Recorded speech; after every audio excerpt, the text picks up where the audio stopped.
He's literally just a girl.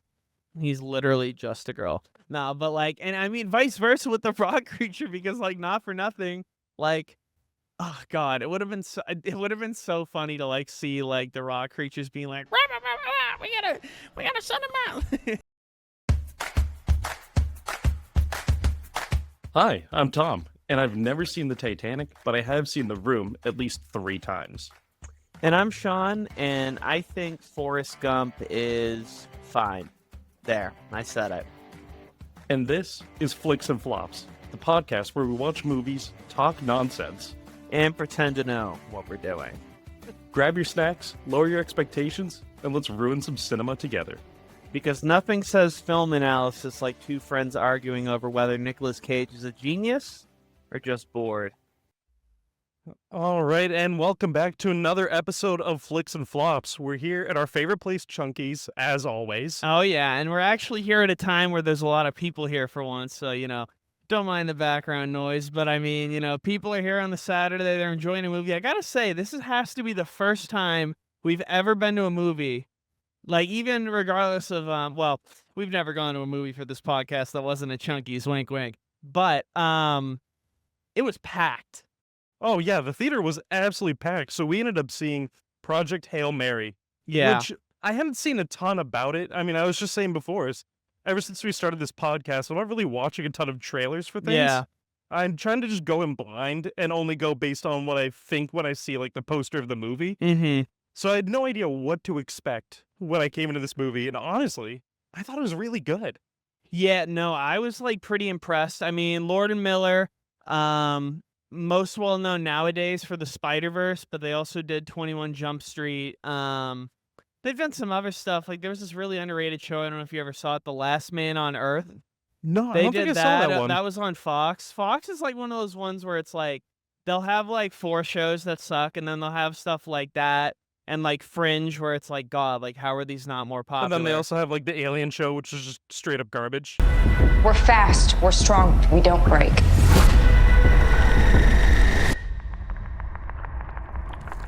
Yeah, that is straight up garbage. But I was very pleasantly surprised to see, just how much I enjoyed this movie. I mean, going into it, I thought it was rated R up until you told me it was PG-13. So I'm like, okay, like, we'll see how they're able to, like, kind of push the lines, just because, like, it's Ryan Gosling. You're kind of leaning into him being the quirky, kind of reserved. It's so funny how he's so good in contrast to the last time we filmed here, talking about how Chris Hemsworth typically plays the very, like, cool guy type of thing. Is he, though? Ryan Gosling, I feel like, yeah, he can play the pretty boy, Don't question it, just roll with it, tiny baby. but he's most in his bag when he plays roles like these. He was fantastic in this, and, he's more than just Ken. Just putting that out there. Yeah, no, truly. He was really good in this, and he played that kind of, like, reserved, He's not just quiet. Ken. No, he's Knuff. Yeah, he is Knuff. He played that great, like, reserved, quiet, like, science teacher kind of role, where he's quirky, and the students love him kind of thing, but he's not ready to, like, be an astronaut and go on this mission. Because the Yeah. whole premise of the movie revolves around the idea that the sun is dying and being eaten by these, like, microbes. And all these other stars are being Which eaten is by, funny like... because was he in that other movie about the sun? Sunshine? I feel like he was, but I actually don't know Like, that I one. don't know. Like, for whatever reason, I think I might be Mandela affecting myself, and we can make fun of me in the editing bay, but, like, I swear to God, because I think that was like Danny Boyle or something. I don't know. My dad always talks about that movie, and I'll be honest, I don't think I've ever seen it.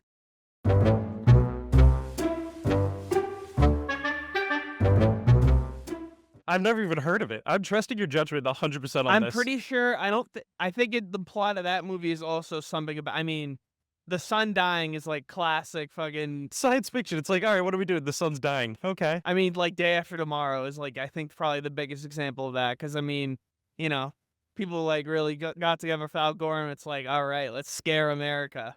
I mean, honestly, a lot of stuff like this, I love space movies Yes, because there's something that just triggers in my brain when I watch it of being like, it's like ooh. dinosaurs. Yeah, it's like dinosaurs and trains. Those two things, like, in my brain, I'm like, ooh, cool.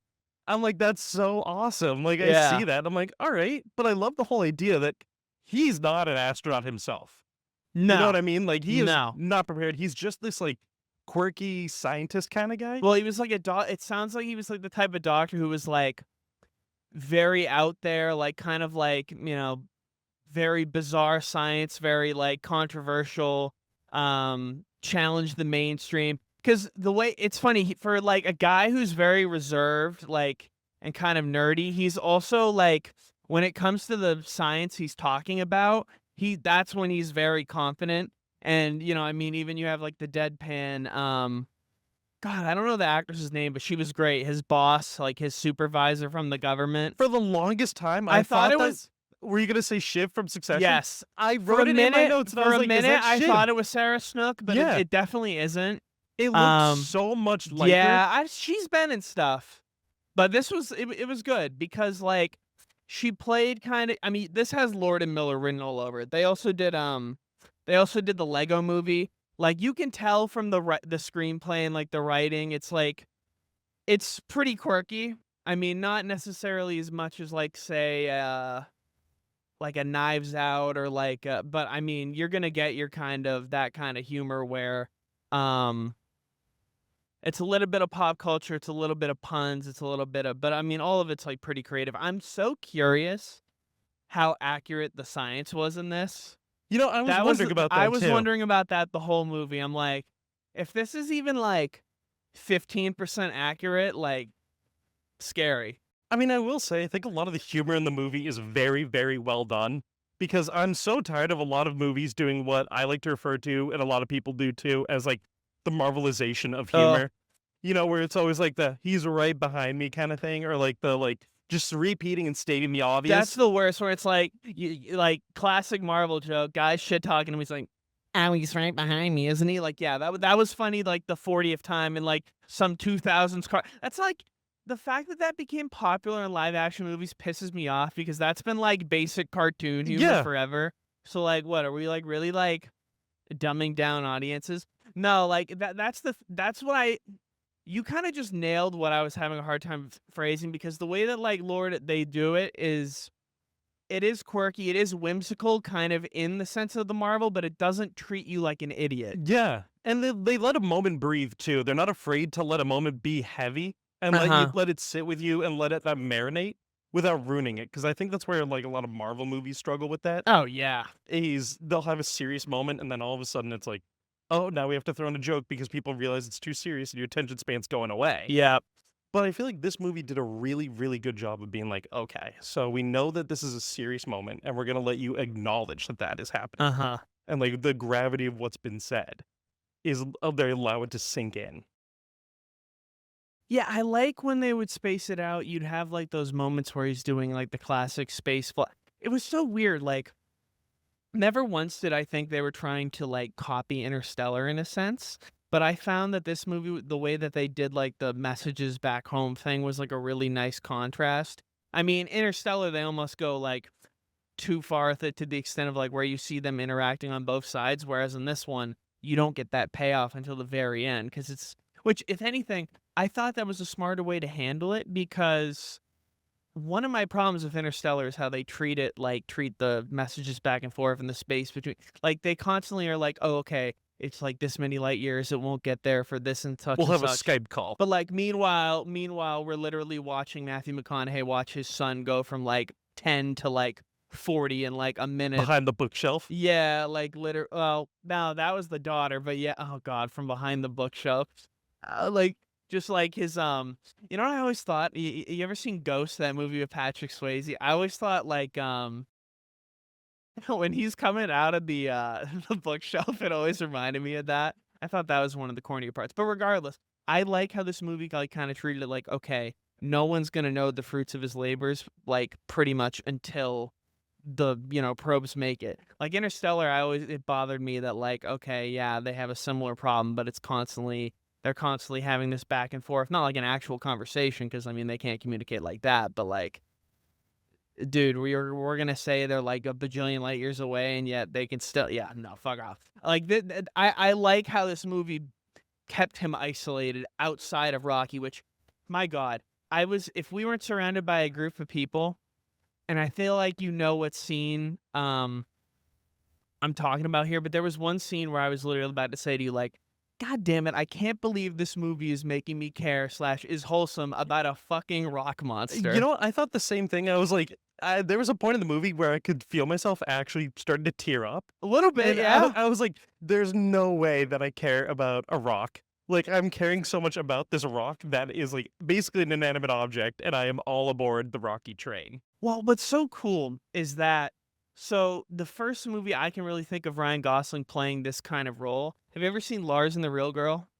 Basically, it's similar character. He's like a introvert, like, well, super duper introvert recluse. At least the guy in this movie, at least his character in this movie talks to people. This guy, like, basically, for lack of a better term, his doll.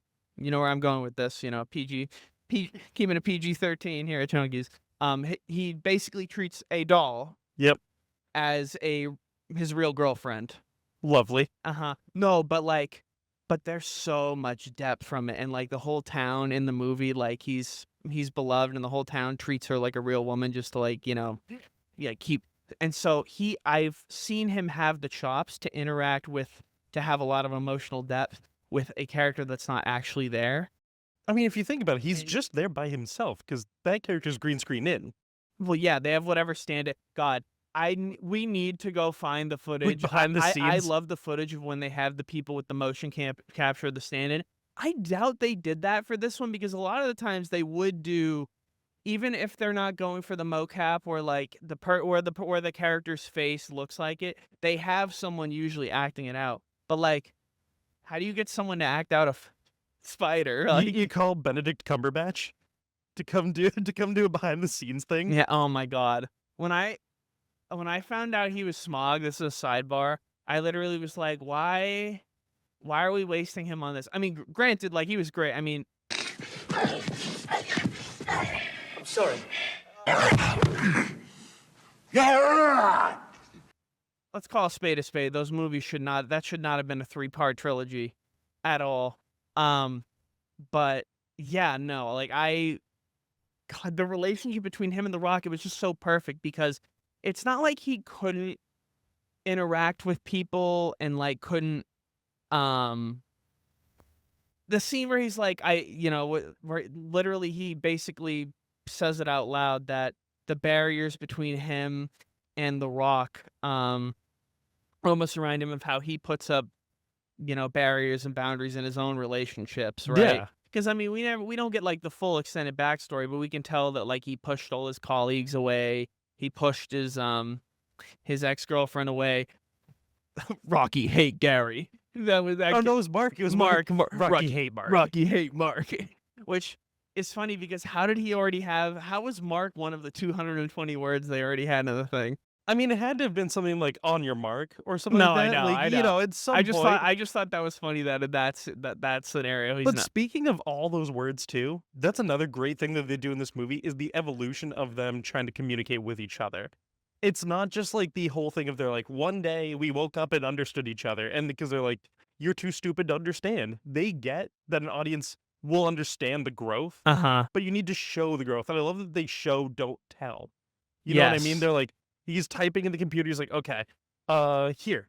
And he's like, this is the word, you know, brave, strong, like whatever. Yeah. And then all of a sudden they're like, okay, so now you get the idea. We've been doing this for a bit. And it's like, we now know like 250 words.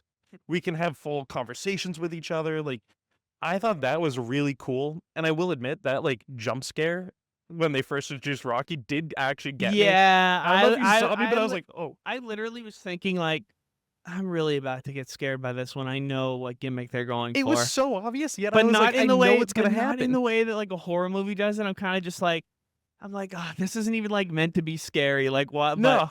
But you know, I'm as jumpy as a rabbit. So you know, what And are I you gonna loved all do? the stuff they had too of when Rocky first meets Dr. Grace and he's like throwing the stuff from his ship, and the first one goes too fast, he doesn't know what to do with it. The second one goes slower and he thinks I'm stupid.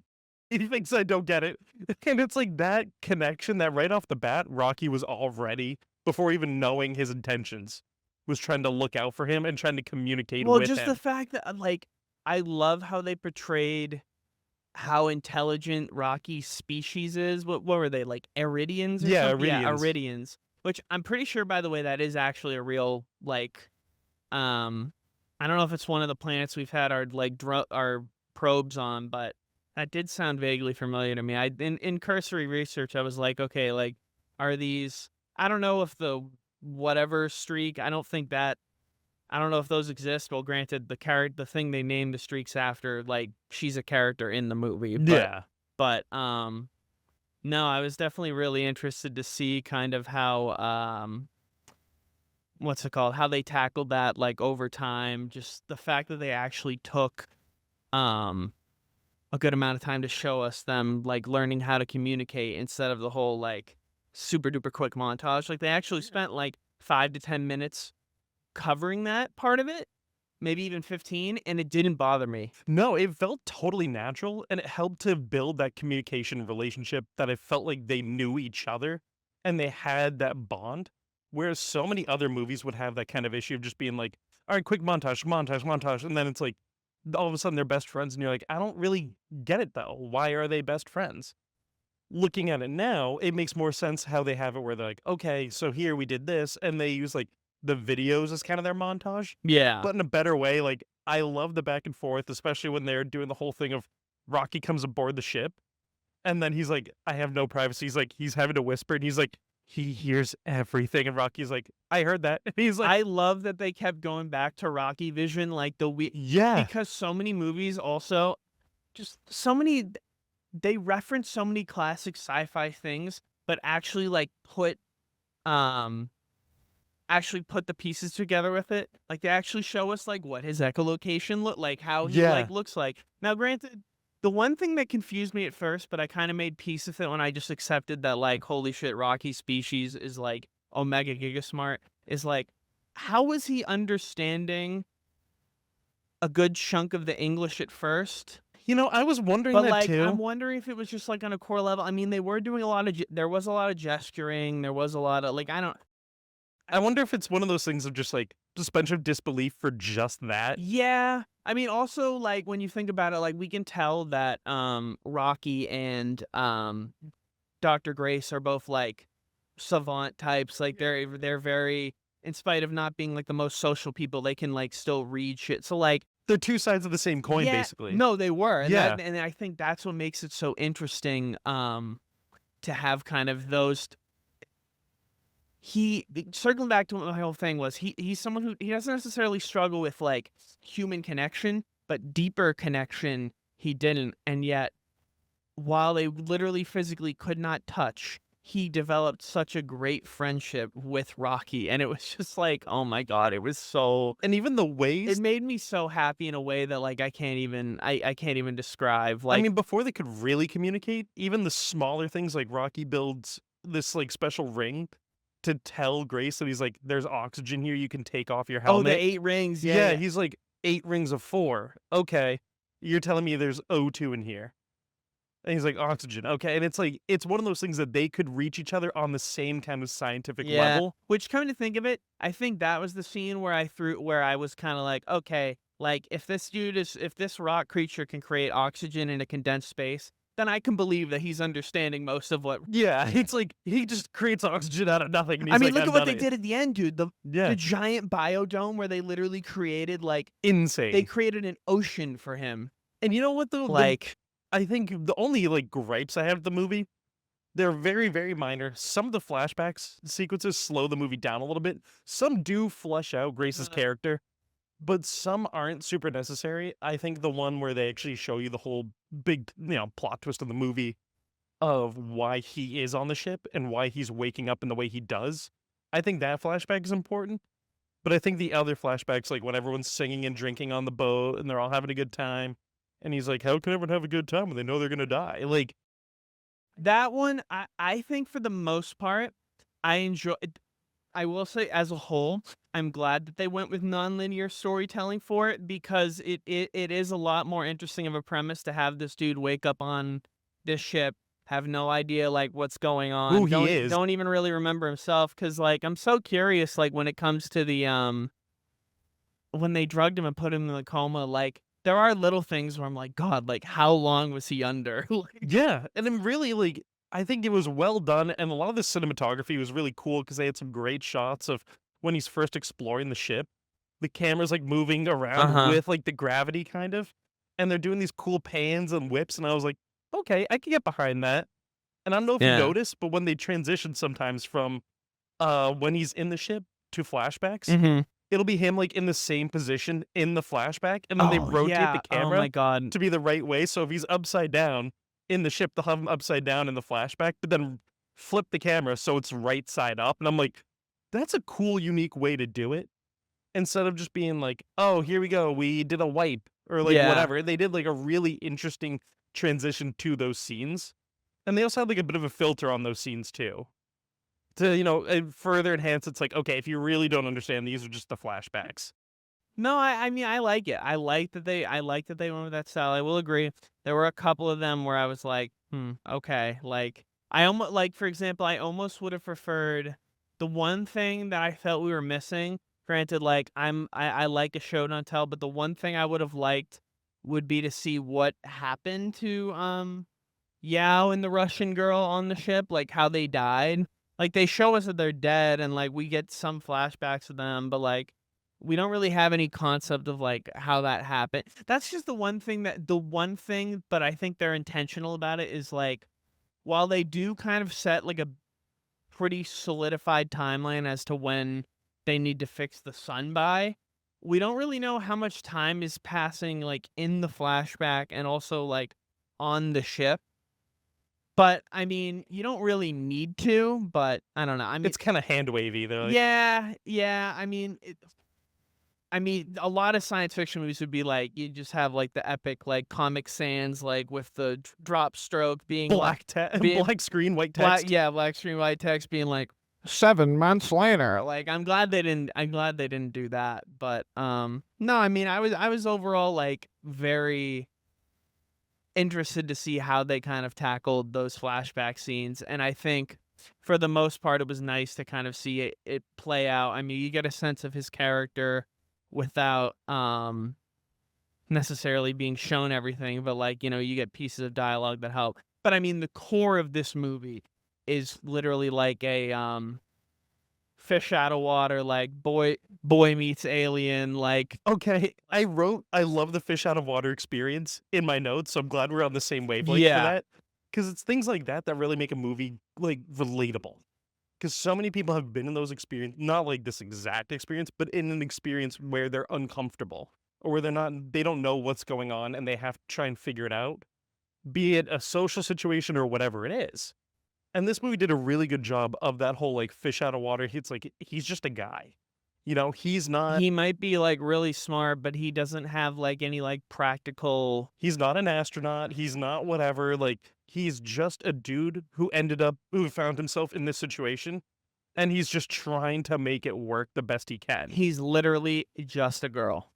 He's literally just a girl. No, but, like and I mean, vice versa with the frog creature because, like, not for nothing, like oh god, it would have been so funny to, like, see, like, the rock creatures being like, "Rah, rah, rah, rah, we gotta send him out." I love the way when Rocky comes on the ship and he has his own little ball and he's just rolling around. He's like, "What's this? What's this? What's this?" And he's like knocking things over and he's so He had excited so much personality. for a character For a that's literally character just that a literally rock. that and also speaks, like, in all things considered, like, A very with literal slight fashion. inflections, but, like, very monotone and also, like, like, "Rocky, see you?" question? "Rocky, see you?" I love oh my god, that's another trope that can get old in some things where it's like you have, you're translating, like, like, I don't know, like a dog or, like, whatever, someone that usually Like the wouldn't be dog able from Up when it has that collar and it's like, yeah, literally, actually, yeah.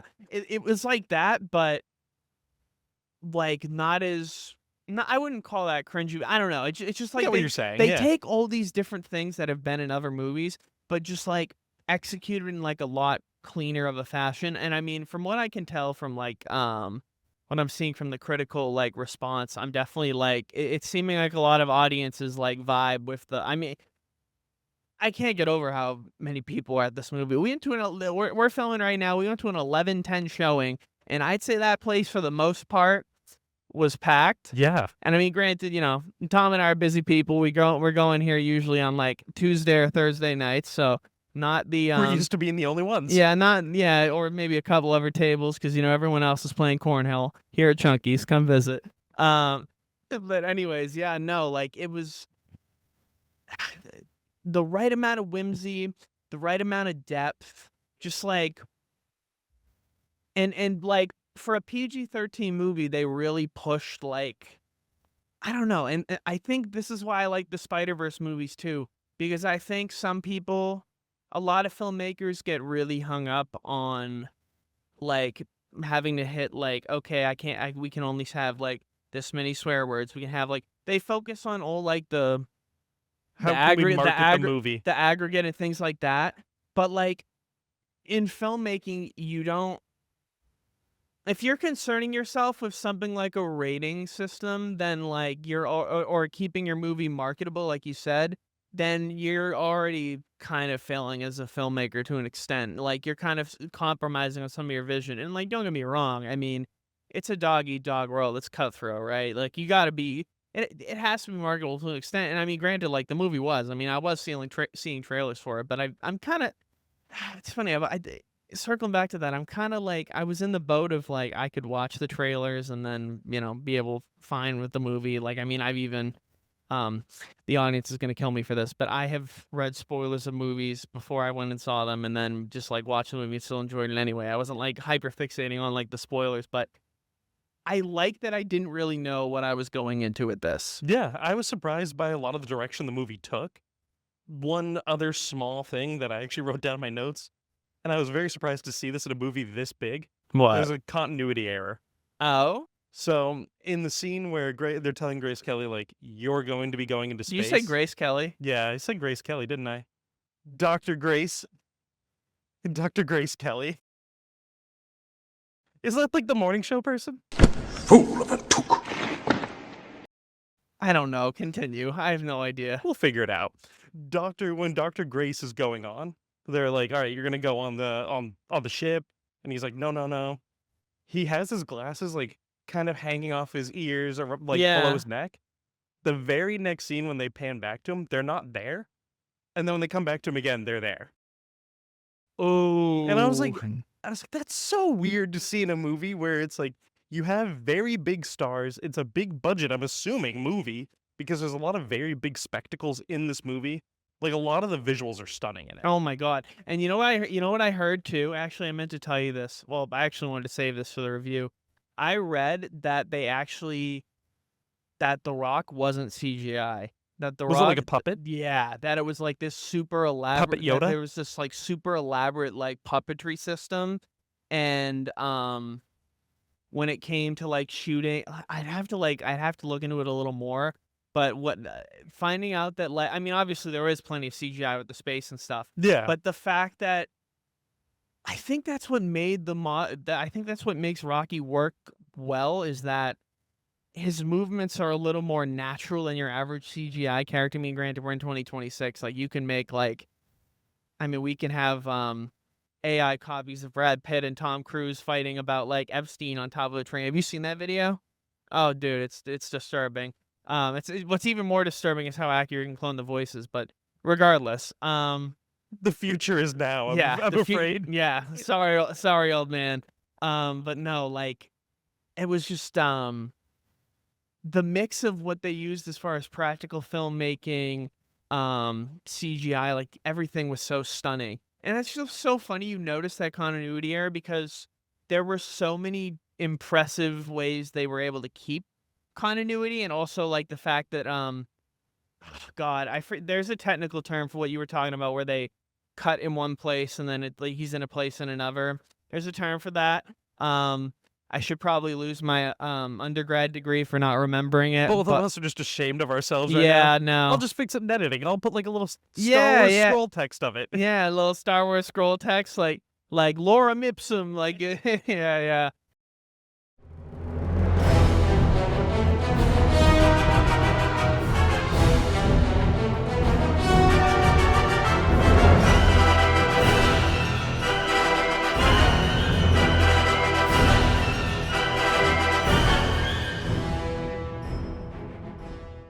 No, but just overall, I mean, I think I kind of said this about the last movie we just watched, Novocaine, but I'm like, damn, I'm so glad they still make movies like this. Yeah, this Like, was just a straight up good, like almost adventure movie, I would say. yes, And yes, I was thinking about this the other night.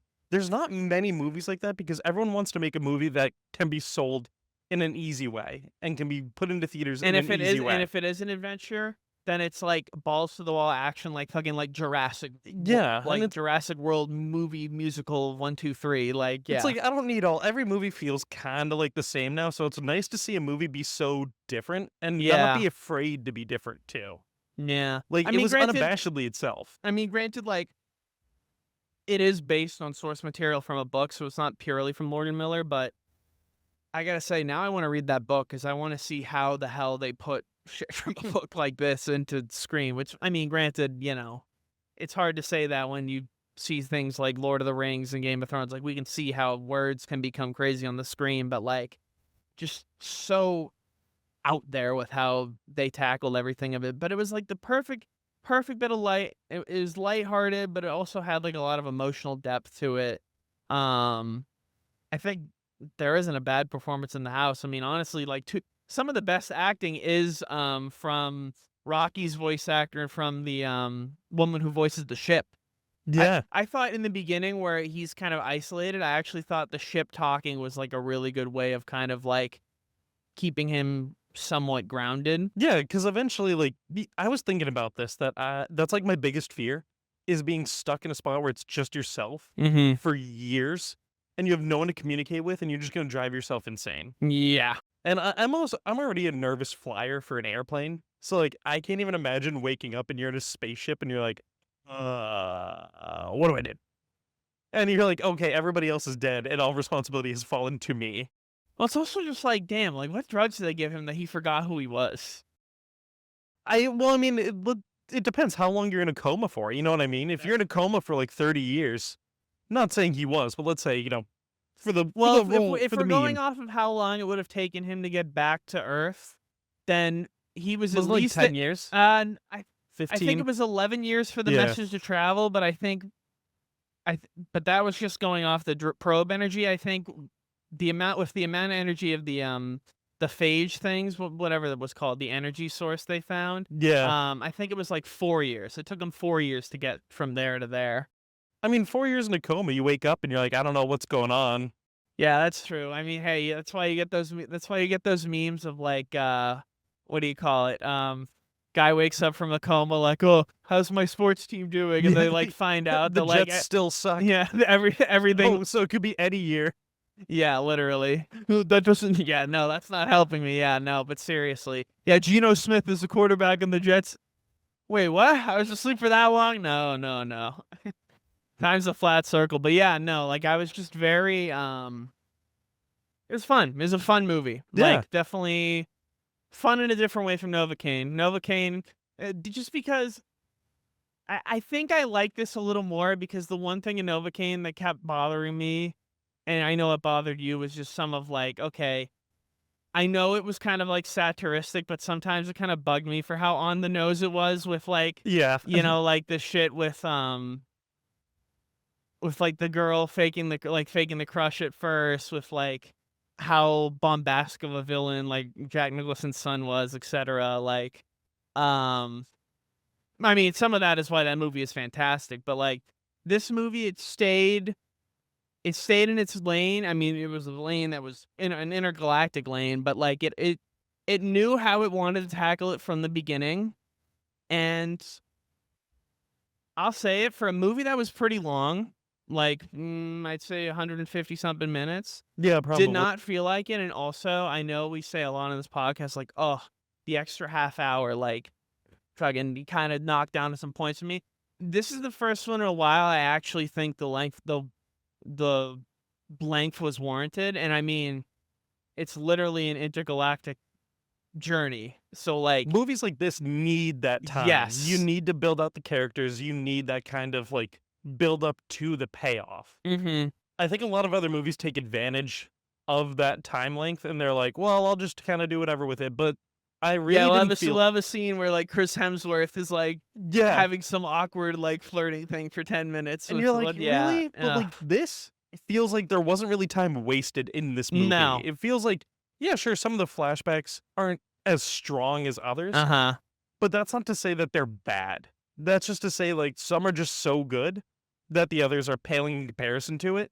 But they all help to build out the character of Dr. Grace, and they help to build out the journey and why he's Yeah. doing it, what he's doing it for. And even that whole scene too, where he's talking to Rocky and he's like, "No, this is a one-way trip for me," and he's like, I'm okay with that. I've made my peace. Well, at what point did he finally figure it out? Because he never says that out loud. I don't think we. I think the movie didn't want to go that route with it because He was like okay with it. well, just like because obviously he had to remember like everything about like how he ended up there in the first place. And a Yeah, lot of times, I think a movie like this would go the route of like, my God, they betrayed me.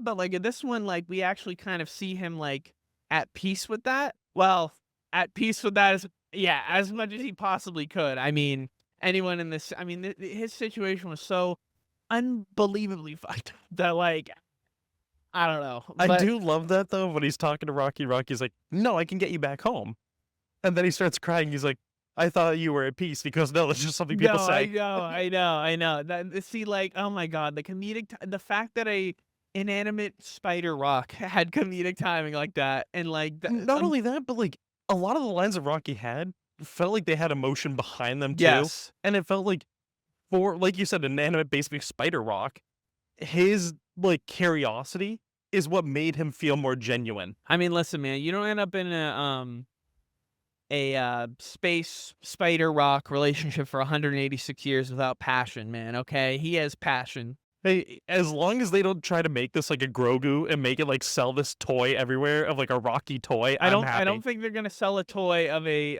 Rocky toy that literally had to eat food up its ass, which that scene was disgusting. I'm not gonna lie, I actually looked away from that. I'm like, nah, I no, love how he got. no. I love that scene when he's just doing that and he's like, "Oh, Rocky says the way I eat is gross, but like, have you seen how he does it?" They cut to it. He's Ugh. like, just shoves it in there. He's making disgusting noises like, Well, that was it's pretty. like a blender. Well, that was pretty fun. That was pretty fun, actually. I like that was another thing with the way that they did the what do you call it, the vlogs, like when he's on the thing. You get his kind of commentary of it, but I like that, the scene you mentioned, like that Rocky interacted with them, and then eventually, as it goes on, Rocky is literally like doing the narrating for like the. I like that they showed that one at the end.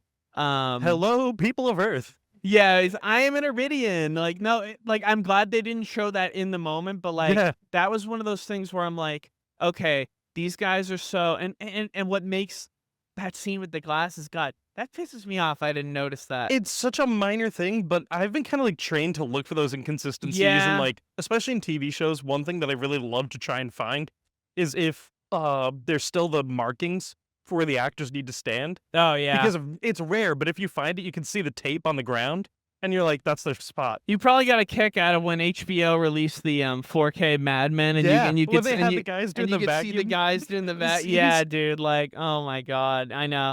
I'm like kind of trained for stuff like that too, but I guess you're built different. But no, like, I'm built wrong, is what I am.